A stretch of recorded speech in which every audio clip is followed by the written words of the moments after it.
I've been asked by several people responding to what I have said here whether I'm an optimist or a pessimist when I look to the future. In fact, I'm neither. Too many questions remain unanswered to come down on either side. I've described ways that the concept of cultural maturity supports being optimistic about the future. Cultural maturity's changes at least suggest that a way forward exists. And it's a way forward that could ultimately not just positive, but profound. I've also observed that at least as potential, cultural maturity's changes are developmentally built into who we are. But that said, the concept of cultural maturity can be questioned, and I've argued that unless something like what creative systems theory describes with the concept of cultural maturity is correct, being legitimately hopeful about what may lie ahead may not be warranted. Even if the concept of cultural maturity is accurate, success with the changes it describes are not guaranteed. There are multiple ways we could fail at the task.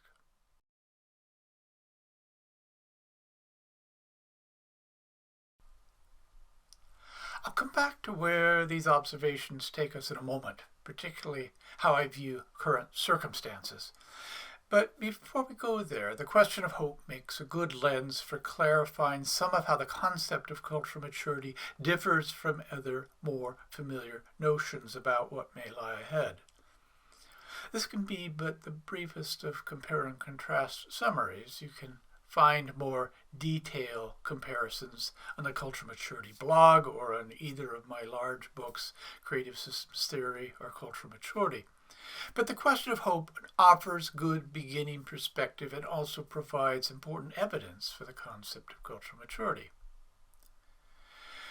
Certainly, what the concept of cultural maturity suggests is different from what we find with we've arrived views that assume modern age belief will be sufficient, that only a little refinement is required. The concept of cultural maturity emphasizes the need for a further chapter in the human story, both further, more mature ways of understanding and more developed kinds of institutional structures. The concept of cultural maturity is also different from more extreme beliefs that people can hold about the future. Certainly it is different from utopian views, whether techno-utopian notions that assume future invention will save us, or more spiritual utopian views that promise some ultimate spiritual salvation. And just as much it is different from dystopian conclusions that suggest an opposite fate, whether religious notions of an impending apocalypse or more everyday cynical beliefs that see us somehow going to hell in a handbasket. It is more ordinary in its conclusions than either utopian or dystopian conclusions. It is about natural next steps in the evolution of who we are and how we understand. Just as important, it is also fundamentally different from more specific ideological views, such as the conclusions of the political left or the political right. If such views are not utopian, they at least assume that a particular kind of ideological posture will work as a solution for all of our problems. I've described how culturally mature perspective in being systemic is explicitly post-ideological. It requires that we in some way draw on the whole systemic box of crayons. Observations that I've made about the concept of cultural maturity are pertinent both to understanding how a culturally mature view of the future is different from these other interpretations, and also to its relationship to the question of hope. We can start with my claim that unless something like what the concept describes is basically correct, it is hard to be legitimately hopeful about our human future. One basis for this observation is that effectively addressing critical challenges ahead for the species require the new capacities that accompany cultural maturity's changes. I've described how if we can't learn to find identity without dividing humanity into chosen people and evil others, we are unlikely to do well in a world with increasingly available weapons of mass destruction.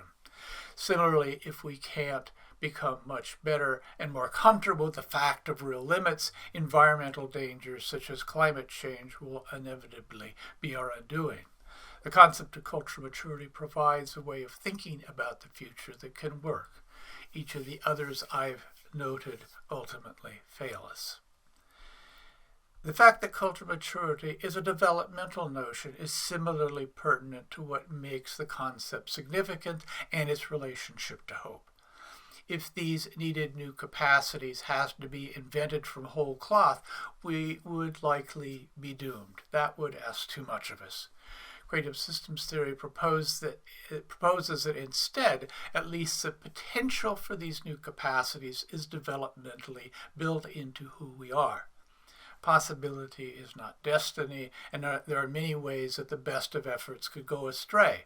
But this does mean that not only does cultural maturity offer a way forward, success depends primarily on the courage and insight that we bring to making its changes manifest. Put in the language of this YouTube series, it depends on the courage and insight we bring to manifesting our time's needed new common sense.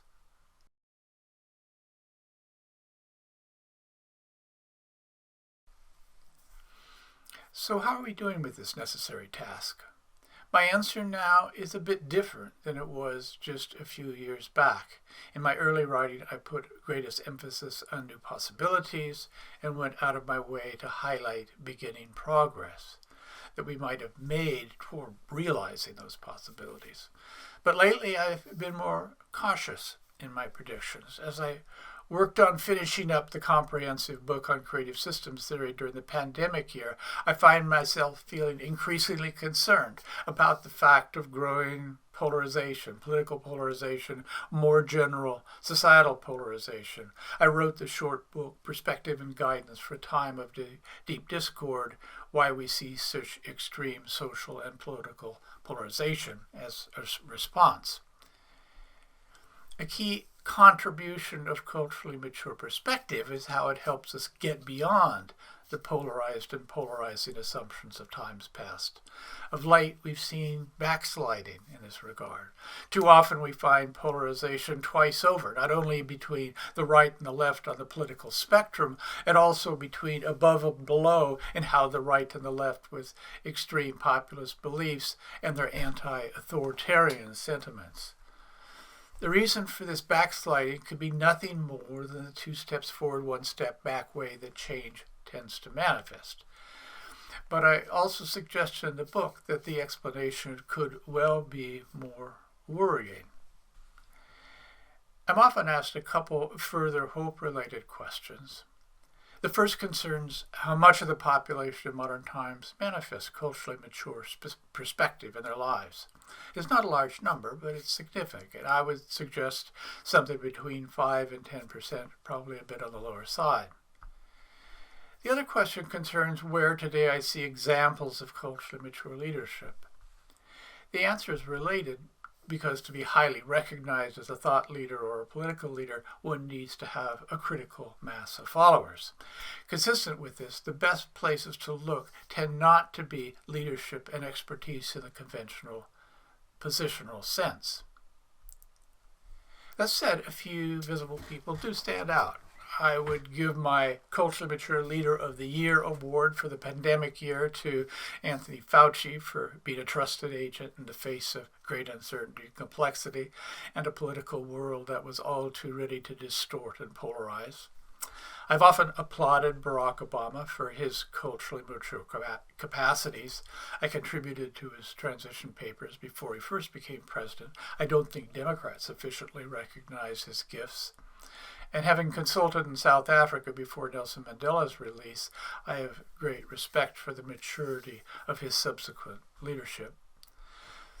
Solid culturally mature contributions in the media are extremely rare, a situation compounded by how the media, like culture as a whole, have become more polarized of late.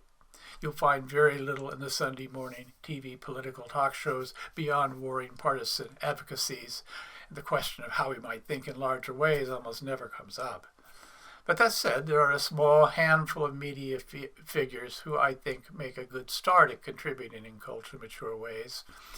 David Brooks and Tom Friedman come immediately to mind. I'm not sure either of them understands the cognitive underpinnings of where they appear to be coming from, but I consistently find their contributions useful and insightful in contrast to the wholly predictable assertions of more ideological thought. So today, am I an optimist or a pessimist when I look to the future? The fact that the concept of cultural maturity affirms that a positive way forward exists, and a positive way forward that is as potentially built into us, is no small matter. This observation is particularly significant given my conclusion that most other ways of thinking about the future will ultimately fall short. And the way cultural creative systems theory highlights the power of our ability to adapt and create in the face of considerable odds further supports optimism. But encouraging factors acknowledged, I suspect that the decades immediately ahead may be considerably more challenging than we might prefer. Recent regressive dynamics, not just in the U.S. but around the world, are not a good sign. And whether we can pull off all that will ultimately be required of us must remain an open question. What I'm confident asserting is that the task is inescapable, and if the concept of cultural maturity is correct, in the end, common sense. As always, I invite your thoughts and questions.